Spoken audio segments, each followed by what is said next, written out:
I stopped talking in class. My teacher called my parents and she said, I think there's something wrong with your daughter. She never speaks up in class. I think you should take her to see a psychiatrist. My parents took me to the doctor and he ran a whole bunch of tests.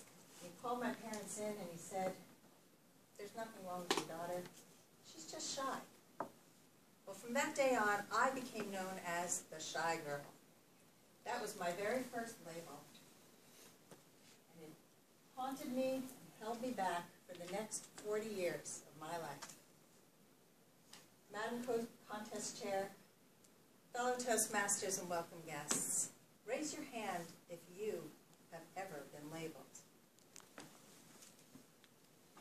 This is a story about labels and how they can hurt you and keep you small. My family moved again when I was entering 7th grade. We moved to Baltimore. It turned out I was ahead of my class in almost every subject, but the school refused to put me into the next grade. That was a big mistake. So that first year, I didn't study at all, and I still got straight A's. By the second year, I still wasn't studying, and my grades had started to slip. By the next year, when I got my very first F, I got my next label, underachiever. I acted like it didn't matter, but deep down, I was really scared that if I applied myself and studied really hard, I might fail. I might find out that I wasn't that smart after all. I underachieved in college. The school that I really wanted to go to as an artist was the Maryland Institute of Art, one of the premier colleges in the country. But I didn't apply. What if I didn't get in? What if I found out that I really wasn't that talented after all? I underachieved in love.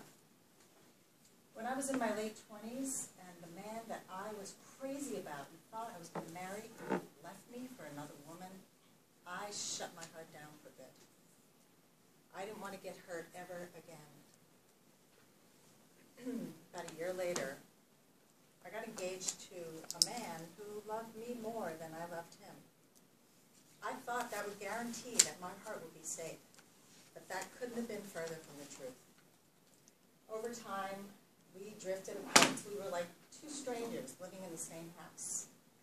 I was sad and lonely, but underachiever that I was, I thought that was as good as it got. I had given up on love, and I had pretty much given up on myself. And my inner spark was almost completely gone. And then a friend of mine came over and she said, Sandy, you're so smart, you're talented, but you're only living a tiny percentage of your potential. And at that moment, I woke up to what was possible, and I knew I could never reach my potential if I stayed in this marriage. So I left to save myself and get that inner spark back, to reconnect to that little girl who was the queen of the forest before all these labels came on. So let's address these labels.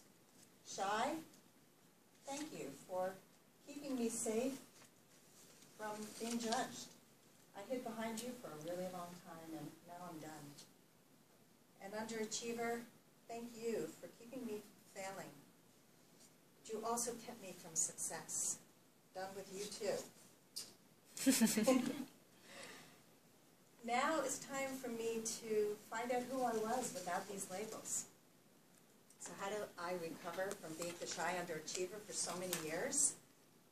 I joined Toastmasters, and 2 months later, I delivered a TED Talk.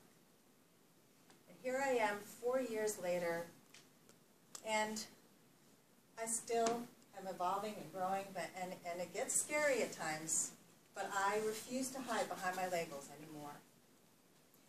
I have become a public speaker, I have a radio show, and I've become a dating coach where I get to help women take off their labels and reconnect to their inner spark so they can find their true love.